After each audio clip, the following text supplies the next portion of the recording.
नमस्कार दोस्तों। आज हम बात कर रहे हैं दिल्ली के नए सीएम। कौन है दिल्ली का नया सीएम? जी हाँ, चर्चा में है सीएम आतिशी। आतिशी अब दिल्ली की नई मुख्यमंत्री होंगी। आम आदमी पार्टी के संयोजक अरविंद केजरीवाल ने मंगलवार को दिल्ली के मुख्यमंत्री पद से इस्तीफा देने के बाद नए सीएम के लिए आतिशी के नाम पर प्रस्ताव रखा। इस पर अधिकतर विधायकों ने सहमति जताई। वोटिंग प्रक्रिया शुरू होने के बाद विधायक दल की बैठक खत्म होने के बाद आतिशी के नाम का आधिकारिक ऐलान किया गया। आतिशी दिल्ली की नई मुख्यमंत्री होंगी। आम आदमी पार्टी के विधायक दल की बैठक में यह फैसला लिया गया। कालकाजी विधानसभा सीट से विधायक के रूप में आतिशी केजरीवाल की कैबिनेट में शामिल थी और उनके पास एजुकेशन, पीडब्ल्यूडी जैसे 13 अहम पोर्टफोलियो थे। आतिशी को केजरीवाल का सबसे भरोसेमंद माना जाता है। विधायक दल की बैठक से पहले मंगलवार को अरविंद केजरीवाल ने अपने आवास पर पीएससी की बैठक बुलाई। करीब 1 घंटे तक चली बैठक में पीएससी के सभी सदस्य और मौजूदा कैबिनेट मंत्री उपस्थित रहे। बैठक में मौजूद एक एक नेता से केजरीवाल ने दिल्ली के नए मुख्यमंत्री को लेकर चर्चा की और उनका फीडबैक लिया गया। सभी ने आतिशी को स्वीकार किया और बहुत बहुत बधाई दी। कौन है दिल्ली की नई सीएम आतिशी? आप क्या जानते हैं आतिशी के बारे में? चलो आज हम चर्चा करते हैं इस बारे में। आतिशी का जन्म 8 जून 1981 को हुआ। उनके माता पिता दोनों दिल्ली यूनिवर्सिटी में प्रोफेसर रह चुके हैं। पिता का नाम विजय सिंह और माँ का नाम तृप्ता सिंह। आतिशी पहले अपना पूरा नाम आतिशी मार्लेना लिखा करती थी।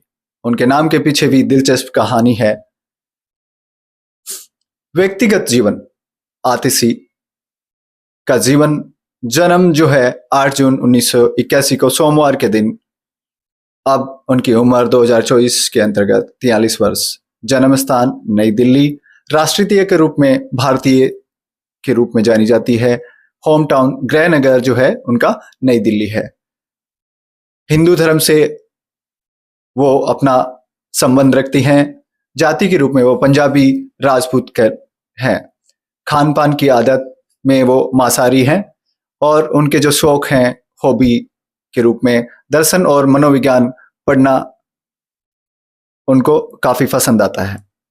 आतिशी के पति पंजाबी राजपूत परिवार से ताल्लुक रखने वाले आतिशी के पति का नाम प्रवीण सिंह है। प्रवीण एक रिसर्चर और एजुकेटर हैं। वह सद्भावना इंस्टीट्यूट ऑफ पब्लिक पॉलिसी जैसे संस्थानों के साथ जुड़े हुए हैं।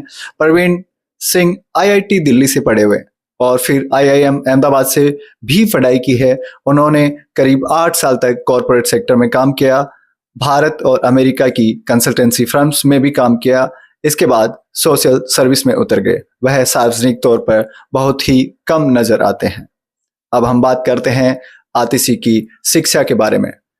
आतिशी ने शुरू से ही जो स्कूली शिक्षा है वो नई दिल्ली से ही प्राप्त की है। दिल्ली के स्प्रिंग डेल स्कूल से की उन्होंने। उसके बाद में उन्होंने सेंट स्टीफन्स कॉलेज में इतिहास से 2001 में ग्रेजुएशन करा। उसके बाद 2003 में ऑक्सफोर्ड विश्वविद्यालय में सेवनिंग छात्रवृत्ति पर मास्टर की डिग्री हासिल की। कुछ साल बाद उन्होंने शैक्षिक अनुसंधान में रोड्स स्कॉलर के रूप में ऑक्सफोर्ड से अपनी दूसरी मास्टर डिग्री हासिल की। फिर सेवनिंग स्कॉलरशिप पर ऑक्सफोर्ड यूनिवर्सिटी चली गई और वहां उन्होंने दूसरी मास्टर डिग्री हासिल की। आतिशी आम आदमी पार्टी की स्थापना के साथ ही इसके साथ जुड़ी हुई है।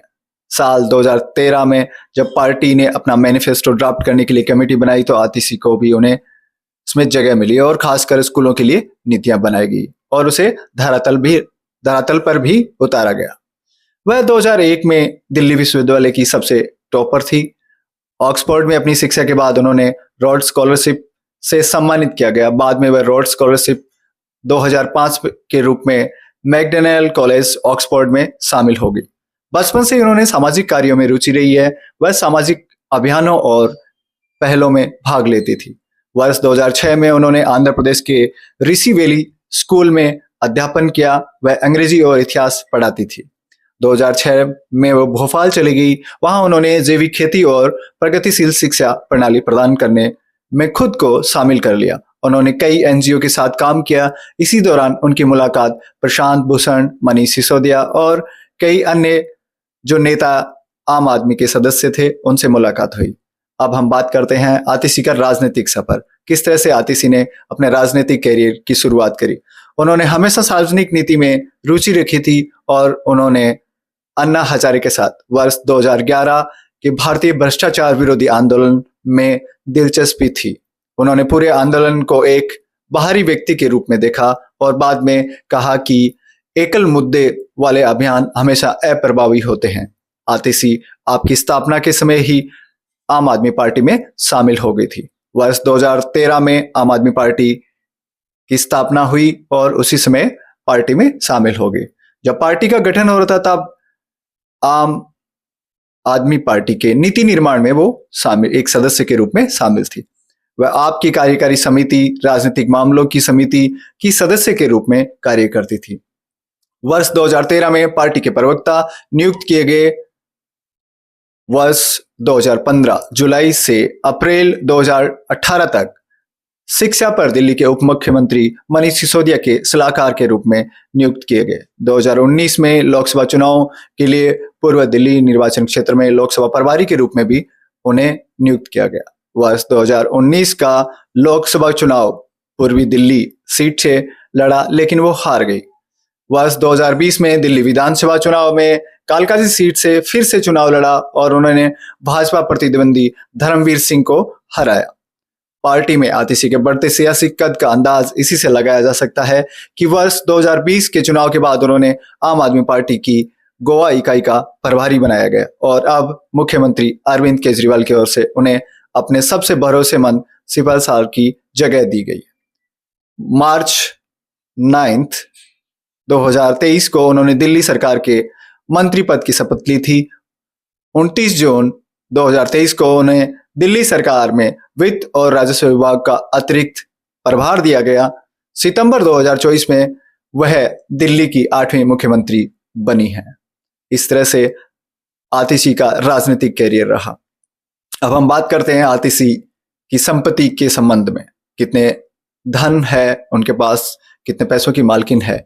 साल 2019 में लोकसभा चुनाव के दौरान आतिशी ने जो चुनावी हलफनामा किया था उसके मुताबिक उनके पास 1,41,00,000 रुपए की चल और अचल संपत्ति है, जिसमें उनके पति की आय भी शामिल है। उन्होंने तमाम फाइनेंशियल फर्म्स में पैसे डिपॉजिट कर रखे हैं, एफडी भी ले रखी है। आतिशी ने 2019 में बताया था कि उनके पास कार और ज्वेलरी जैसी कोई संपत्ति नहीं है। अब हम बात करते हैं कि आतिशी का नाम कुछ कारणों से विवादों में भी रहा है। उन्होंने मार्लेना जो सरनेम है वो क्यों हटाया गया। दिल्ली की नई मुख्यमंत्री आतिशी के उत्थान के साथ ही कुछ विवाद भी देखने को मिलेंगे, जिनमें से एक उनका उपनाम मार्लेना हटाना भी है। आतिशी के माता पिता वामपंथी विचारधारा से जुड़े थे। दिल्ली की नई मुख्यमंत्री आतिशी के उत्थान के साथ ही कुछ विवाद भी देखने को मिले, जिनमें से एक उपनाम मार्लेना हटाना है। उन्होंने कार्ल मार्क्स और व्लादिमीर लेनिन के उपनामों को मिलाकर अपनी बेटी को मार्लेना की उपाधि दी थी। दिल्ली विश्वविद्यालय के प्रोफेसर विजय सिंह और तृप्ता वाही की बेटी आतिशी ने अपनी स्कूली शिक्षा स्प्रिंगडेल्स स्कूल से की थी, सेंट स्टीफन्स कॉलेज और से स्नातक और ऑक्सफोर्ड यूनिवर्सिटी से मास्टर किया था। आतिशी ने भारतीय राजनीति की संवेदनशीलता और गलतफहमी की संभावनाओं के कारण 2018 में अपना उपनाम मार्लेना छोड़ दिया। मार्लेना नाम मार्क्स और लेनिन से मिलकर बना था। उनके माता पिता वामपंथी विचारधारा को दर्शाता था। राजनीति में उनका उत्थान के दौरान विशेष रूप से 2019 के लोकसभा चुनाव से पहले आतिशी को उन अटकलों और अफवाहों का सामना करना पड़ा। उसका उपनाम उन्हें कम्युनिस्ट विचारधारा से जोड़ता है। राजनीतिक संवेदनशीलता को देखते हुए उन्होंने अपनी राजनीतिक मान्यताओं की किसी भी गलत व्याख्या से बचने के लिए मार्लेना को हटाना और अपना पहला नाम केवल आतिशी इस्तेमाल करने का फैसला किया। इसका उद्देश्य यह सुनिश्चित करता है कि उनका ध्यान अपने उपनाम से संबंधित अनावश्यक विवादों की बजाय अपने काम पर केंद्रित रहे। आतिशी ने 2018 में कहा था, मार्लेना मेरा उपनाम नहीं है, मेरा उपनाम सिंह है जो मैंने कभी इस्तेमाल नहीं किया। दूसरा नाम मेरे माता पिता ने दिया है। मैंने अपने चुनाव अभियान के लिए सिर्फ आतिशी का इस्तेमाल करने का फैसला किया है। ऐसी खबरें थी कि भाजपा आतिशी को एक विदेशी और ईसाई के रूप में पेश करने की कोशिश कर सकती है। साथ ही इस तथ्य को उजागर कर सकती है कि उनका नाम 2 कम्युनिस्ट विचारकों के नाम पे रखा गया था। आप नेता सौरभ भारद्वाज ने कहा था कि पार्टी को एहसास हुआ कि विपक्ष के कुछ तत्व उन्हें बाहरी और संभवतः विदेशी बताकर लोगों को गुमराह करने की कोशिश कर रहे हैं। उन्होंने कहा कि उपनाम हटाने का फैसला पूरी तरह से आतिशी का था। अब उसके अलावा भी कुछ विवाद रहे आतिशी की जीवन से जुड़े हुए। आतिशी ने 2019 में मार्लेना नाम हटाया ताकि यह भ्रम ना फैले कि वह ईसाई और विपक्ष के मुद्दों बने रहे। उन्होंने दिल्ली के उप मुख्यमंत्री के शिक्षा सलाहकार के पद से दिल्ली के उपराज्यपाल ने हटा दिया था। आपने दावा किया कि विपक्ष ने उन्हें इसलिए हटाया क्योंकि वे महिलाओं को दबाने की कोशिश कर रहे थे और शिक्षा के क्षेत्र में सुधार नहीं चाहते थे। विपक्ष ने इस पर प्रतिक्रिया देते हुए कहा था कि आतिशी को इसलिए हटाया गया क्योंकि दिल्ली के उप मुख्यमंत्री के सलाहकार का कोई आधिकारिक पद नहीं है और अगर दिल्ली सरकार भविष्य में ऐसा कोई पद बनाती है तो उन्हें आतिशी को फिर से बहाल करने में खुशी होगी। मई 2019 में पूर्व दिल्ली संसदीय क्षेत्र में एक पर्चा बांटा गया जिसमें आतिशी, मनीष सिसोदिया और अरविंद केजरीवाल के बारे में अपमानजनक बातें कही गई थी। आपने एक प्रेस कॉन्फ्रेंस कर आरोप लगाया था कि ये पर्चे आतिशी के लोकसभा चुनाव प्रतिद्वंदी गौतम गंभीर ने बांटे हैं। गंभीर ने इन आरोपों को खारिज करते हुए चुनौती दी कि अगर ये साबित हो जाए तो उन्हें पर्चे बांटे हैं तो वो राजनीति छोड़ देंगे। धन्यवाद।